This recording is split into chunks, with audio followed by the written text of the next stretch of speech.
Chapter 16. What was your first job? First, there is some history to tell. On my birth certificate, it says that my mom was a homemaker and my dad was a musician. These things I am very proud of. My mother was always home taking care of me and the household, like many wives and mothers at that time. But there were few that could make the distinction of professional musician, especially in my small hometown of Danville. I was probably about 4 or 5 years old when the local Piggly Wiggly store, a big chain at that time, built a new store. It was on North Vermilion Street where they had torn down a famous house. It had been the home of the Speaker of the House in Washington, Uncle Joe Cannon. This new store was the first real supermarket for our town. It was the first to have electric eye door openers at the front door. They were called Magic Eye doors. There were two posts with lights pointing at each other a few feet from the doors, and when someone or thing went between them and blocked the light, it triggered the doors to open. And it was the first around to have fresh seafood and live lobsters in a tank. The name of the chain in our area became Eisner's, headquartered in Champaign. My dad got a regular day job there and continued to play music on the weekends. He continued to work there until his retirement. Eisner's had been purchased by Jewel, and now called Jewel Osco by this time. Like other kids, I started making money by mowing lawns. Probably around 10 years old, I had some jobs mowing yards around the neighborhood.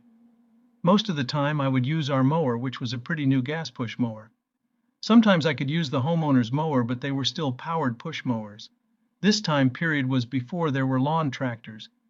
I do remember the first lawn tractor made by International Harvester called a Cub Cadet. That was my dream machine. There were very few of them around my neighborhood. When I got into playing baseball, we had a ball field around the corner on Polk Street. I volunteered to mow the grass at the ball field. That was a pretty big job.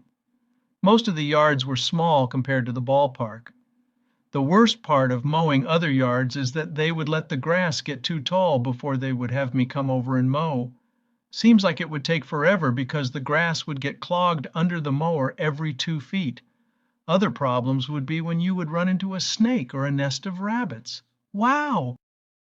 A kid could get a permit to work at a regular job at 15 and a half.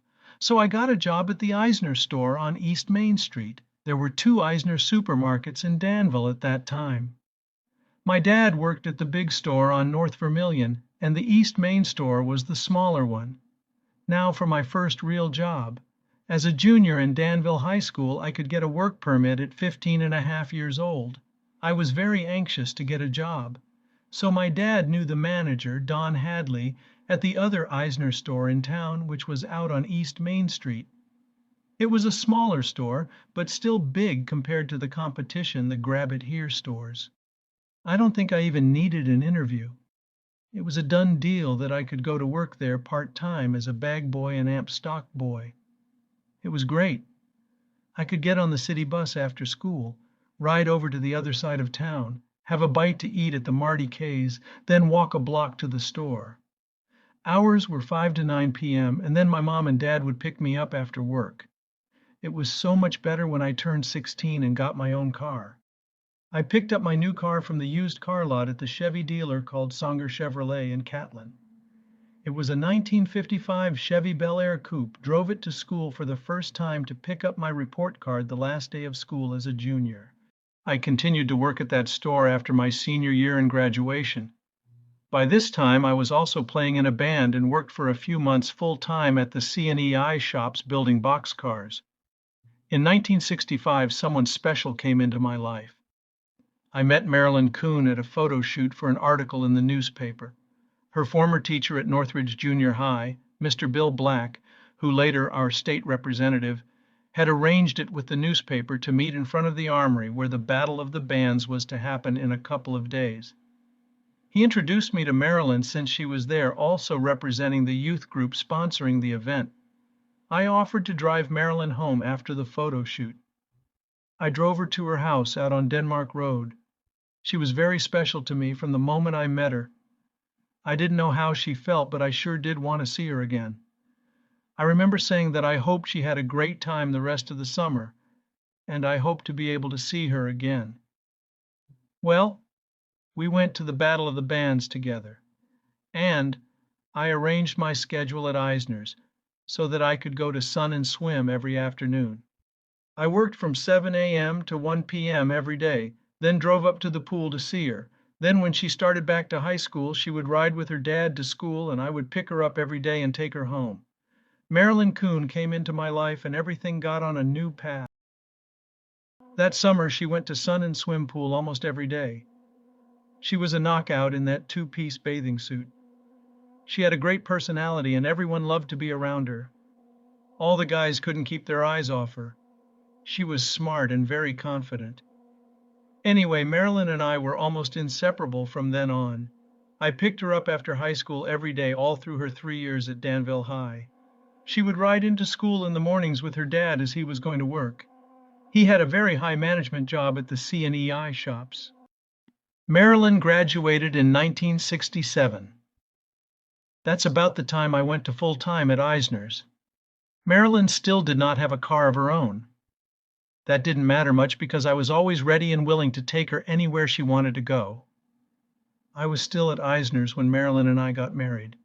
I did transfer to the store in Rantoul for a month or two, but that drive was not something I liked. So I transferred back to the East Main Street store. I worked there until the summer after Michelle was born. The next move was to Bone Aluminum, where I worked for the next 25 years. In 1967, Marilyn and I were married. I went to full-time at the store. I had plenty of experience in all aspects of the grocery business, and my title was third man, which meant that I was in charge of the store all the hours that the manager and assistant manager didn't want. Eisner's was a good place to work. Marilyn worked there part-time for a while, and her sister Allison worked there full-time in the office. I liked the grocery business, but there were certain things that didn't fit me. First, I had to be clean-shaven and no mustache. I had to work late hours and close the store on some weekend nights. Not good for a musician in a band. The other drawback was that being on the management track meant transferring to other stores to work. That could mean moving to another town. That would not work. Over the 6 years that I was in the grocery business, I had learned a great deal. I had worked in the produce department, managed the dairy and frozen foods departments, and ordered all of the items stocked on the shelves. I could build the end cap displays with the best of them. And I stayed in shape by unloading 2 semi-truck deliveries a week. I learned that hard work and dedication were very important. When our daughter Michelle was born, I was full-time at the East Main Street store as third man. I think this was the only time I was ever late to work. I did go in later that day and took my co-workers pink bubblegum cigars that said "It's a girl" on them. We had moved into the Kuhn house on Denmark Road. They transferred me to the Rantoul store as assistant manager, and I drove there to work, which was not terribly far, and out through the countryside from the house. After about 2 to 3 months, I asked for a transfer back to the East Main store, and they did let me do that. It was shortly after that transfer that I decided that I could not continue on that path. In the fall of 1968, I started to work at Bone. Bone was a good fit, and I went on to be an important part of the management team. I left there after 25 years of service.